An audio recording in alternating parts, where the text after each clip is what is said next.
Electromagnetic induction chapter हम लोग पढ़ेंगे।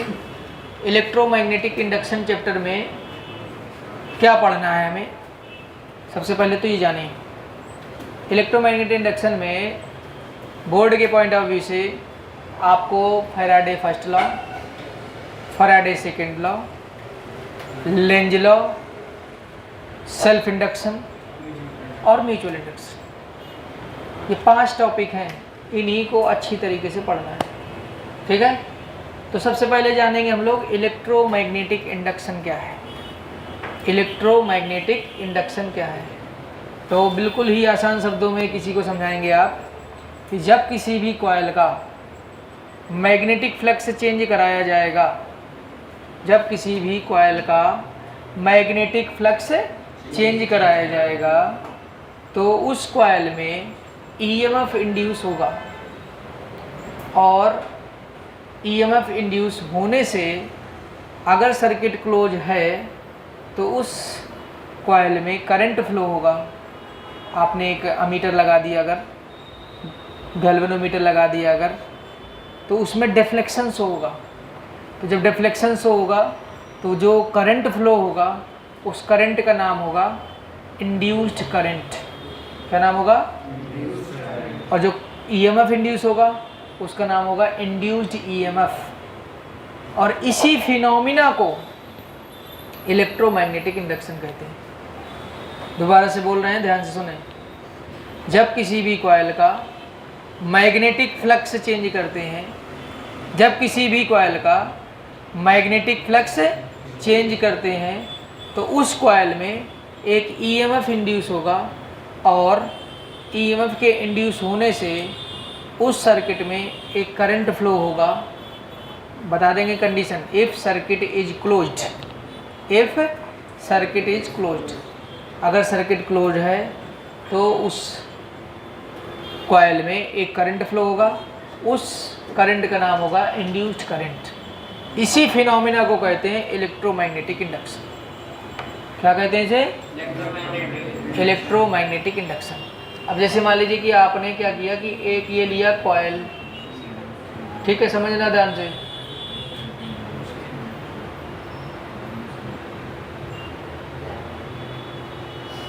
ठीक है, इसमें आपने क्या किया, ये कॉइल इस तरीके से रखी हुई है यहाँ पर, ठीक है, इस तरीके से यहाँ रखी हुई है। आपने क्या किया, यहाँ पर नॉर्थ पोल को लाना स्टार्ट किया, मैग्नेट को का नॉर्थ पोल लाना स्टार्ट किया। तो जब आप मैग्नेट का नॉर्थ पोल यहाँ पर लाएंगे, जब मैग्नेट का नॉर्थ पोल यहाँ पर पास में लाएंगे तो क्या होगा, जब आप नॉर्थ पोल को पास लाएंगे तो मैग्नेटिक फील्ड लाइंस ज़्यादा इससे पास होंगी यूनिट एरिया से। मैग्नेटिक फ्लक्स क्या है? Number of magnetic field lines passing normally through an area. Number of magnetic field lines passing, number of magnetic field lines passing normally through an area. तो जैसे मान लीजिए कि जब यहाँ पर दूर रखा है अभी फ़िलहाल मान लीजिए, तो मैग्नेटिक फील्ड लाइंस आप सबको पता ही होगा, नॉर्थ से निकलती है और साउथ में एंटर करती है। ये बात तो सबको पता ही है ना।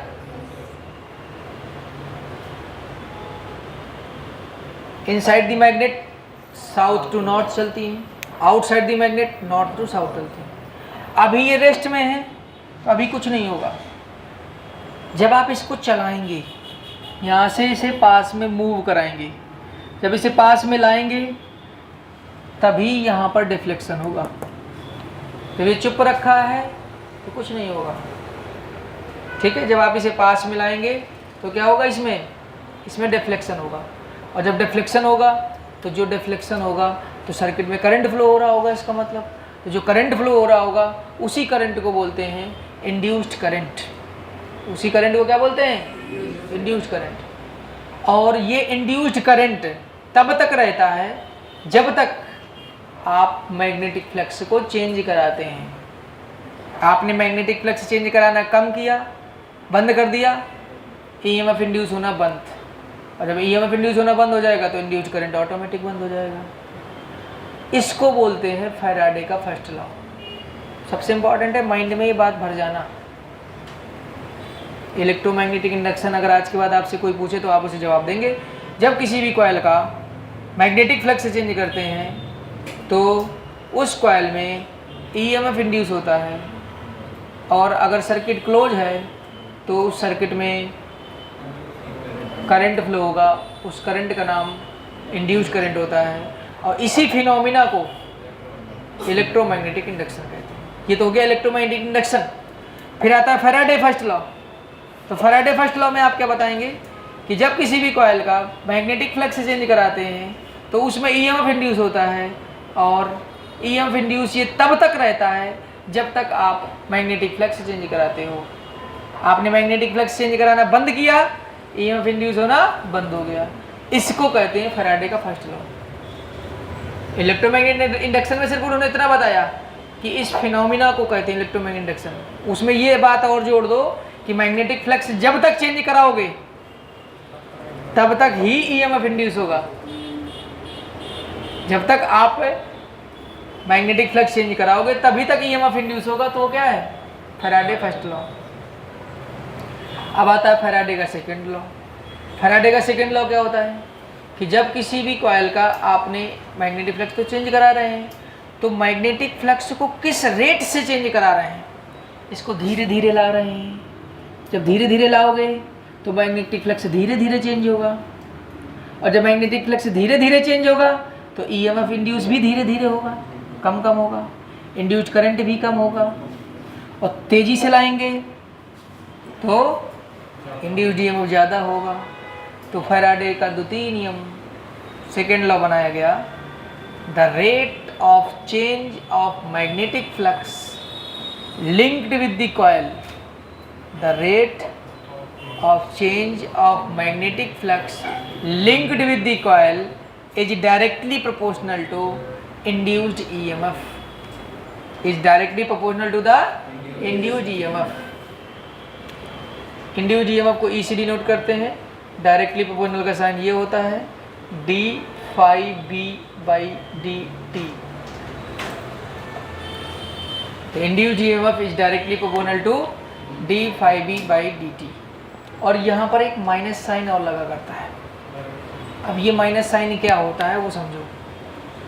माइनस साइन ये होता है कि इंड्यूस्ड ईएमएफ जिसकी वजह से पैदा होता है, इंड्यूस्ड ईएमएफ जिसकी वजह से पैदा होता है उसी का वो अपोज करता है। Polarity of the induced EMF is such that it opposes the production of its cause। मतलब इसके प्रोडक्शन का जो कारण है उसका ये क्या करता है? अपोज करता है। ये है आपका लेंज लॉ। जिस थाली में खाओ और उसी में छेद करो। अगर आपसे कोई पूछे लेंज लॉ क्या है तो आप बताना जिस थाली में खाओ उसी में छेद करो, ये लेंज लॉ है। आपको अगर कहा जाएगा कि आपको फ़ोन नहीं चलाना है तो आप फ़ोन चलाओगे, और अगर कह दीजिएगा फ़ोन चलाओ तो नहीं चलाओगे। अगर कह दिया जाए कि आपका ट्यूशन व्यूशन सब बंद हो रहा है, सब बंद, तो खूब मन लगा के पढ़ोगे, और अगर ट्यूशन लगवाया जाएगा तो नहीं मन लगा के पढ़ोगे। ये क्या है? Lenz law. Point clear? किसी को कोई दिक्कत? एक बार हम दोबारा से रिवीजन करते हैं। इलेक्ट्रोमैग्नेटिक इंडक्शन, ये सब रिकॉर्ड हो रहा है, दोबारा से आप पढ़ सकते हैं। बहुत ही कम समय में पढ़ाने का कारण क्या है?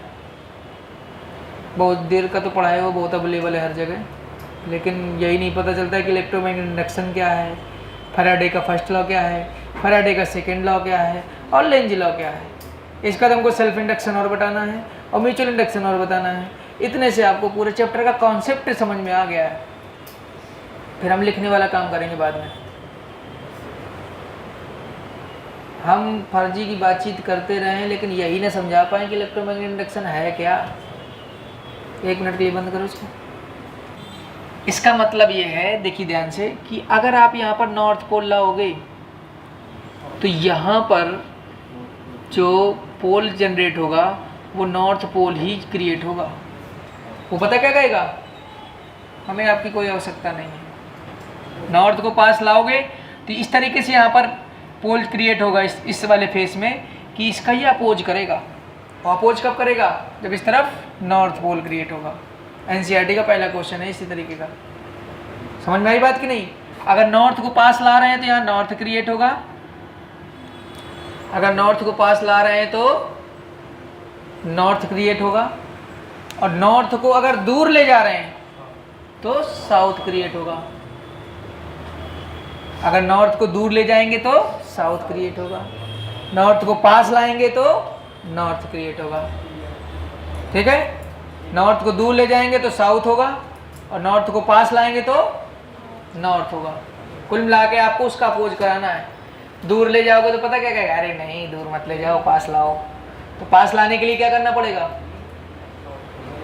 साउथ अट्रैक्ट करेगा ना। और पास लाएंगे तो क्या कहेगा, हमारे पास मतलब हमें ज़रूरत नहीं है, तो दूर ले जाने का काम करेगा। बंद कर दो। हम लोगों ने इलेक्ट्रिक फ्लक्स पढ़ा था। क्या पढ़ा था? Electric flux. इलेक्ट्रिक फ्लक्स को भी फाई से डिनोट करते हैं। इलेक्ट्रिक फ्लक्स को भी फाई से डिनोट करते हैं। अगर यहाँ पर आप फाई ई लिख दो तो ज़्यादा अच्छा रहेगा, पूरा क्लियर होगा कि ये इलेक्ट्रिक फ्लक्स की बात कर रहे हैं। तो यहाँ पर आपका phi E is equal to E dot A पढ़ाया गया था, आप लोगों को पढ़ाया गया था, सभी को याद होगा। अब आज आपको हम बता रहे हैं मैग्नेटिक फ्लक्स। लिंक्ड करके पढ़ने की आदत डालिए। अगर लिंक करके पढ़ेंगे आप तो आपको कोई दिक्कत ही नहीं होने वाली। अगर मैग्नेटिक फ्लक्स की बात करेंगे तो phi B is equal to, आपको पढ़ाया गया था, ई को रिप्लेस कर दीजिए बी से, बी डॉट ए, बन गया मैग्नेटिक फ्लक्स। इसका फॉर्मूला बन जाएगा बी का मैग्नीट्यूड ए का मैग्नीट्यूड कॉस थीटा। सभी को पता होगा थीटा यहाँ पर B vector, angle between B vector and A vector है।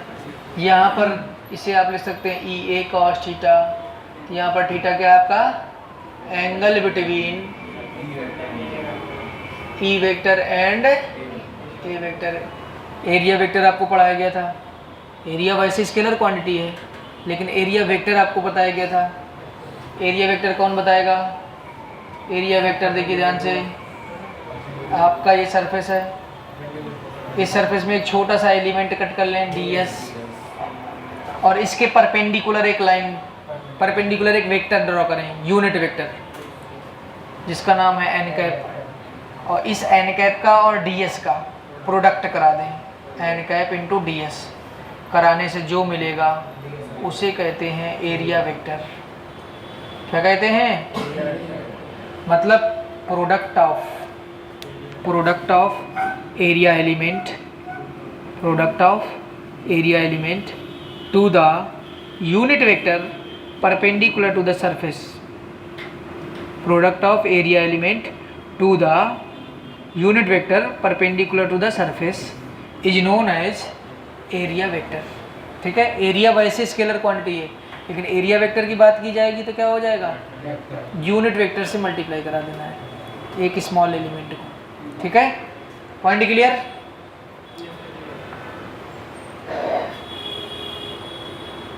ये आपका एरिया है ए, इससे मैग्नेटिक फील्ड लाइंस ऐसे निकल रही हैं।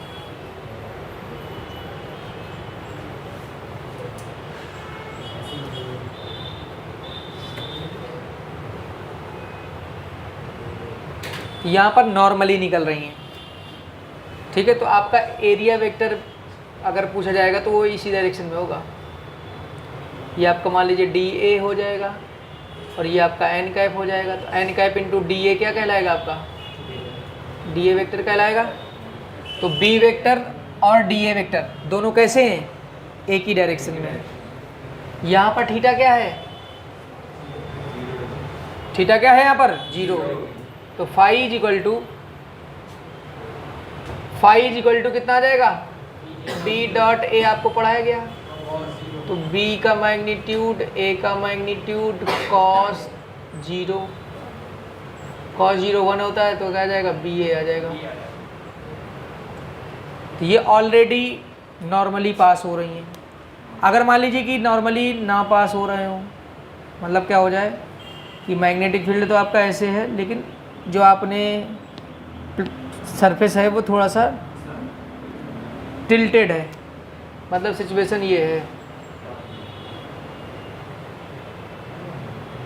ये आपकी कॉइल है, मैग्नेटिक फील्ड आपका ऐसे है।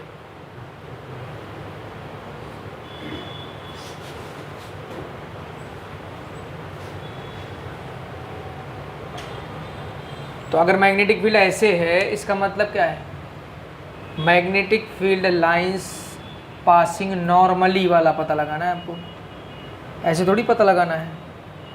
क्या समझे? नॉर्मली, नॉर्मली का मतलब इस सरफेस के परपेंडिकुलरली। तो अगर हम ऐसा मानते हैं कि इस सरफेस के परपेंडिकुलर एक यूनिट वेक्टर ड्रॉ करें जिसका नाम है n कैप, और ये यहाँ से एंगल बना रहा है थीटा, तो अगर यहाँ से एक छोटा सा एलिमेंट कट करें, उसका नाम क्या है, dA है, तो n कैप इंटू डी करने से क्या मिलेगा आपको, dA वेक्टर मिलेगा। ये तो आपका एरिया वेक्टर हो गया। और मैग्नेटिक फील्ड यहाँ पर B है, तो एरिया वेक्टर और एरिया वेक्टर ये हो गया, मैग्नेटिक फील्ड ये, दोनों के बीच का एंगल यहाँ पर क्या है, थीटा है, सम एंगल है। ठीक है, तो अगर इस वाले फार्मूले से बात करें B इंटू ए के बारे, B इंटू ए नॉर्मली वाले से इसको सॉल्व करें, तो आप हमें बताओ कि इस B का इस डायरेक्शन में क्या इफेक्ट है, इस B का इस डायरेक्शन में इफेक्ट क्या होगा, B cos थीटा होगा। मतलब आपका क्या बन जाएगा, B cos थीटा, इस डायरेक्शन का इफेक्ट हो गया, और इनटू एरिया वेक्टर। अगर हम पूरा कंप्लीट एरिया की बात करेंगे तो यहाँ पर क्या आ जाएगा, सिर्फ A आएगा पूरा। ठीक है, तो आपका क्या बन के आ गया, BA cos थीटा, ये आपका आ गया फाई। ये तो स्मॉल एलिमेंट है, ये क्या है, स्मॉल एलिमेंट। कंप्लीट की बात करेंगे तो क्या आ जाएगा, पूरा एरिया आएगा, तो BA cos थीटा, तो यहाँ से आपका आ जाएगा B डॉट A। ठीक है, तो आपको बेसिकली ये वाला फार्मूला याद रखना, BA cos थीटा, ये हर जगह लगेगा। ठीक है, ये B इंटू ए कब लगेगा, जब नॉर्मली पास हो रहे होंगे। मान लो जो B और एरिया के बीच में एंगल 45 का है तो ये यूज होना है, 30 का है तो ये यूज होना है। ध्यान दें, dimensional formula of phi, dimensional formula of phi, phi is equal to क्या होता है, BA cos थीटा। हमें यहाँ पर B का डायमेंशनल फार्मूला दिक्कत करेगा, cos थीटा का कोई डायमेंशन होता ही नहीं है, एरिया का सबको पता है L स्क्वायर होता है। B का निकालने के लिए आपको दिमाग लगाना है, F is equal to BQV sine theta. तो यहाँ से B आपका आ जाएगा F upon QV sine theta. F का फार्मूला होता है मास इंटू एक्सीलरेशन, Q का होता है current into time, V sine theta. तो आपका ये आ गया M, A आपका आ गया सॉरी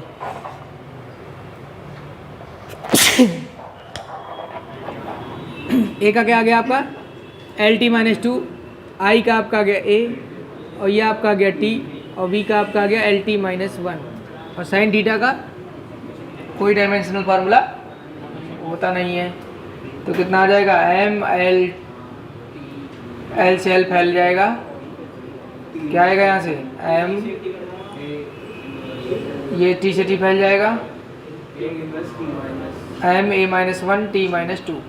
ये तो आ गया B का, ये वैल्यू उठा करके यहाँ रख देना है। तो dimensional formula of phi is equal to, यहाँ पर पुट करिए B का M A minus 1 T minus 2, A का आपका L स्क्वायर, cos थीटा का नो डायमेंशन, तो आपका आ जाएगा ml2 a-1 t-2। कोई दिक्कत किसी को? SI unit of magnetic flux, ठीक है। तो वेबर इसका यूनिट होता है। SI यूनिट क्या होता है इसका? वेबर। SI यूनिट क्या होता है? वेबर, ठीक है।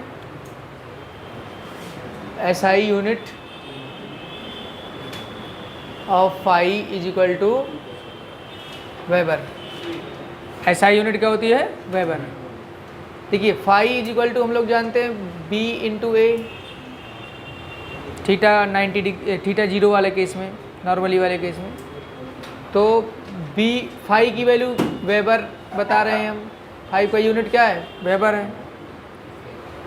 B की वैल्यू अगर हम 1 टेस्ला कर दें, A का वैल्यू 1 मीटर स्क्वायर कर दें, तो आपको आंसर क्या मिलेगा? 1 weber equal to 1 tesla metre square मिल जाएगा। तो अगर किसी ने कहा कि 1 वेबर की डेफिनेशन बताओ, किसी ने क्या कहा? 1 वेबर की डेफिनेशन बताइए, तो आप क्या जवाब देंगे? कि जब यूनिट एरिया वाले कॉइल को, यूनिट एरिया वाले कॉइल को यूनिट टेस्ला वाले मैग्नेटिक फील्ड में रखा जाए, तो जो number of magnetic field lines normally pass होंगी वो वैल्यू होगी 1 वेबर के बराबर। वैल्यू किसके बराबर होगी? 1 वेबर के बराबर। लिख लीजिए definition. 1 weber is the flux produced, 1 weber is the flux produced when a uniform magnetic field of, when a uniform magnetic field of 1 Tesla, 1 Tesla acts normally, acts acts normally over an area of 1 meter square, over an area of 1 meter square।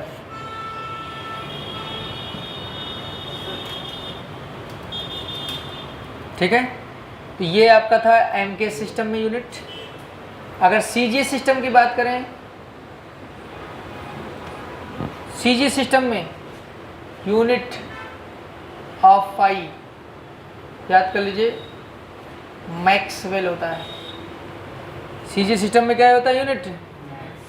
Maxwell, ठीक है। तो CG system में phi is equal to BA, फाई आपको हमने बोल दिया maxwell. CG system में B का यूनिट क्या होता है? गॉस होता है। एरिया का यूनिट क्या होता है? सेंटीमीटर स्क्वायर होता है। तो यहाँ से आपका क्या बन के आ जाएगा? 1 maxwell is equal to 1 gauss into centimetre square. और आपको सबको पता होना चाहिए, अगर हमें पता करना है वेबर और मैक्सवेल में रिलेशन, वेबर और मैक्सवेल में रिलेशन। अभी भी हमने आपको क्या पढ़ाया? 1 weber is equal to 1 tesla into metre square. अब इस टेस्ला को गॉस में कन्वर्ट कर दो।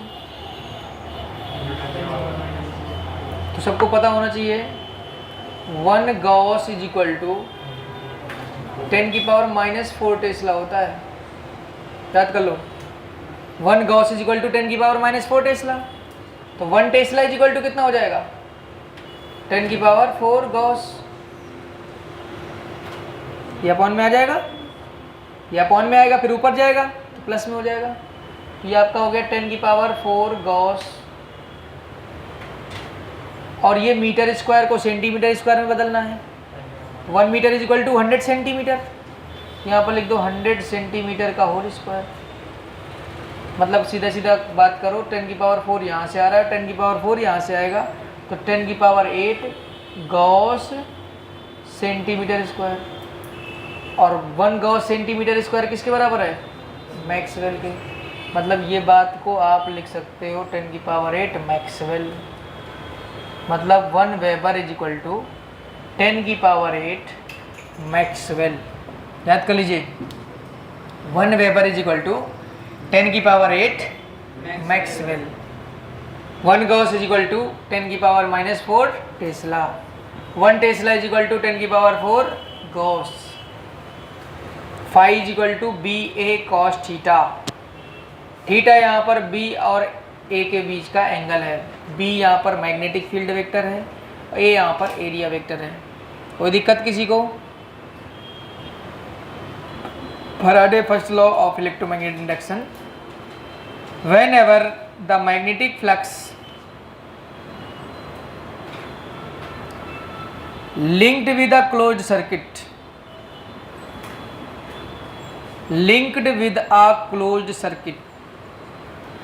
changes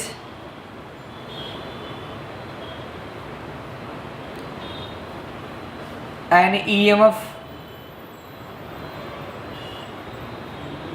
ब्रैकेट में लिख लें, and hence a current,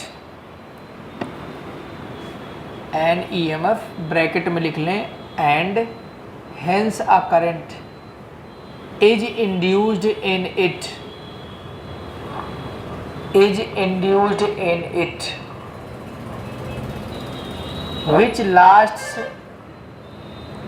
which lasts only so long as the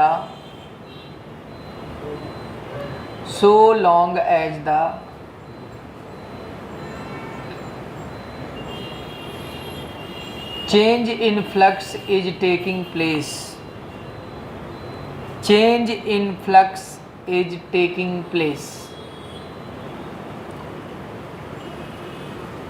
This phenomena is called electromagnetic induction.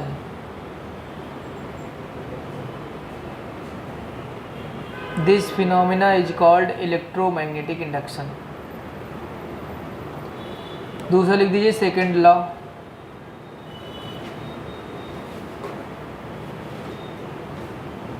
The magnitude of the induced EMF, the magnitude of the induced EMF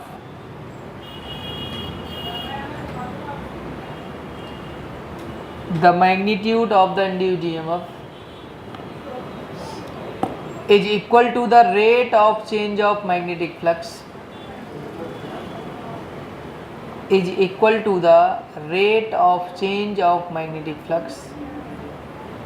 linked with the closed circuit,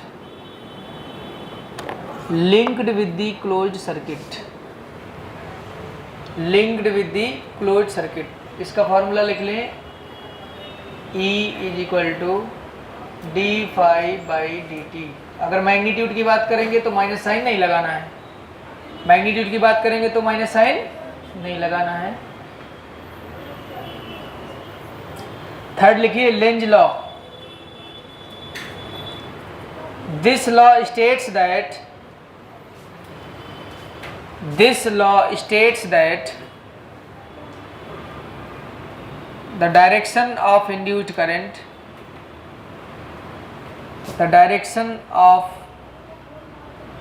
current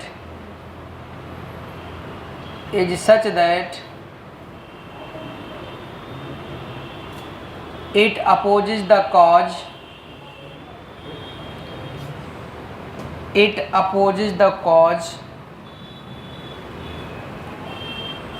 which produces it,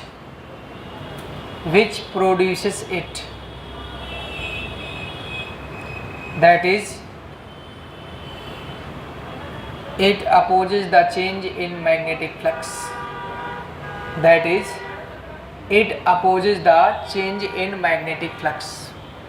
मतलब इसका मन क्या होगा, आप magnetic flux change ना करो, या oppose करेगा मैग्नेटिक फ्लक्स का। नॉर्थ पास लाओगे, कहेगा पास मत लाओ, नॉर्थ को दूर ले जाओगे, कहेगा पास लाओ, साउथ को पास लाओगे, कहेगा दूर ले जाओ, साउथ को दूर ले जाओगे, कहेगा पास लाओ। कुल मिला के उल्टी बात करनी है उसको, सीधी बात नहीं करेगा। तो अगर आपसे पूछा जाए कि फैराडे फर्स्ट लॉ बताओ तो बता देंगे, जब किसी भी कॉइल का मैग्नेटिक फ्लक्स चेंज करेंगे और क्लोज सर्किट होना चाहिए तो उसमें एक ईएमएफ इंड्यूस होगा, और ईएमएफ इंड्यूस होने से एक इंड्यूस्ड करंट भी पैदा होगा, और ये तब तक रहेगा जब तक आप मैग्नेटिक फ्लक्स चेंज कराएंगे। मैग्नेटिक फ्लक्स चेंज कराना बंद, ईएमएफ इंड्यूस होना बंद। कल आप लोगों से पूछा जाएगा ये। फैराडे का सेकेंड लॉ क्या बताया जाएगा? Magnitude of induced EMF is directly proportional to the rate of change of magnetic flux linked with the coil. ज़्यादा ईएमएफ इंड्यूस तब होगा जब मैग्नेटिक फ्लक्स के चेंज होने का रेट ज़्यादा होगा। मैग्नेटिक फ्लक्स के चेंज होने का रेट कम होगा तो कम ईएमएफ इंड्यूस होगा। आप मैग्नेट को धीरे धीरे लाएंगे तो ईएमएफ इंड्यूस होने का रेट कम होगा। मैग्नेट को तेज़ी से लाएंगे तो ईएमएफ के इंड्यूस होने का रेट ज़्यादा होगा। और लेंज लॉ क्या है? जिस थाली में खाओ उसी में छेद करो। ईएमएफ इंड्यूस जिसकी वजह से पैदा होगा उसी का वो अपोज करेगा, मतलब मैग्नेटिक फ्लक्स के चेंज का वो अपोज करेगा, कहेगा मैग्नेटिक फ्लक्स चेंज मत कराओ। अगर आप ज़्यादा मैग्नेटिक फील्ड लाइंस पास कराओगे तो वो कहेगा कम पास कराओ, और अगर हम कम पास कराएंगे तो वो कहेगा ज़्यादा कराओ। किसी कोई प्रॉब्लम? तीनों लॉ याद हो गए? मैग्नेटिक फ्लक्स से याद हो गया? बिल्कुल क्लियर? ठीक है, तो नेक्स्ट क्लास में आपको self induction and mutual induction पढ़ाया जाएगा।